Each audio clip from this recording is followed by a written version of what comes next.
صل يا مولاي ذا العظم. wato ai sai Allah ya kyauta. Ai ni gaba ɗaya na ai nake tsamai fa malam baba. Ki ga masa wallahi kar kowa ya shiga aiki. Kar kowa ya shiga aiki na hannu dawo. Na ga yayin labai da ai. Na ga masa. Bai kai gaba ɗaya kai nake tsumayi. Kamar ya ne kake tsumayi? Kai nake tsumayi wallahi. Da ka tare nan gaba ɗaya ina gaya maka an tara motoci suna nan an tara mutane kawai kai ake tsumayi.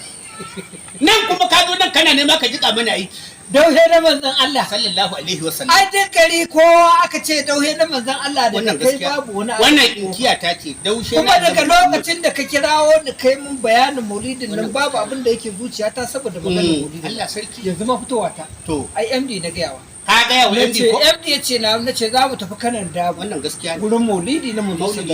Allah wannan gaskiya kuma tare da dauhe na manzon Allah wannan gaskiya nace masa amma ni za a yi mini izini a daga mini tsawon kwana 7 ba zan zo ofis ba kwana 3 za a gurin wannan maulidi kwana 3 ne kwana 3 ne to ni 7 da diba yanzu abin da nake so na gaya ma idan Allah ya kai mu jihar Kano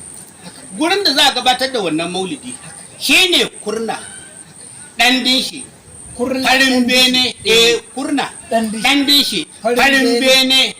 gidan su jiyali muhi nan ne za a gabatar da wannan maulidi sannan na so ka gane cewa irin shirin da aka yi da tsarin da aka tsara wannan maulidi na manzon Allah na tunawa da haihuwar fiyayyen halitta sallallahu alaihi ranar 28 ga wata ka gane ko a ranar 28 ga wata za a gabatar da wato zikirin amfasu tun daga misalin karfe 8 na dare ka gane ko ranar 29 ga wata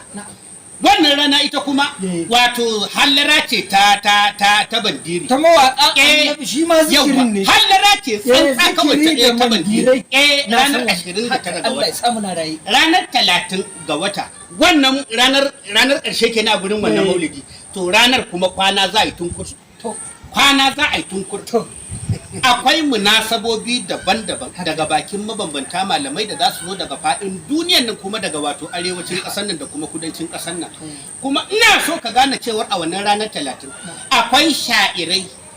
masu yaban fiyayyen halitta annabi Muhammadu sallallahu alaihi wasallam za a kwana ana kasidu akwai kuma karatun maulidi daga bakin ɗalibai da za su zo daga makarantu daban-daban na islamiyoyi ka san babban abin da yake burge ni ka san me yake so menene nake so da je na gani sai ka babban buri na je na ga sha'irai kowa ya zo da burinsa wannan gaskiya ne na yi wa manzo sallallahu alaihi wasallam hidima na waƙe-waƙe na soyayya ai baka sani ba ina ka tsere maka da sabon annabi an gama tsere ma ai mawaƙin annabi ya saboda haka malam bawa na kama maka guri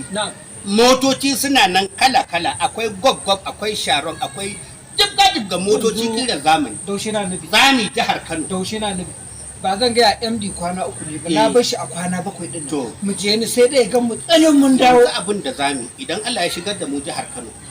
jihar Kano fa tana nan gaba ɗaya ta ɗauka ka san jihar Kano in dai magana soyayyar annabi ce tsantsa mu dai ga ma jihar guda amma ga baki ɗaya ranka ta kan duniya ta riga ta yadda jihar Kano ita ce shakun inda wajen yabon annabi da soyayya jihar Kano lu'ulu'u ce ne akan soyayyar annabi jihar Kano lu'ulu'u ce mu je ai a gaba ido shi ke mu je ai a nagode صل يا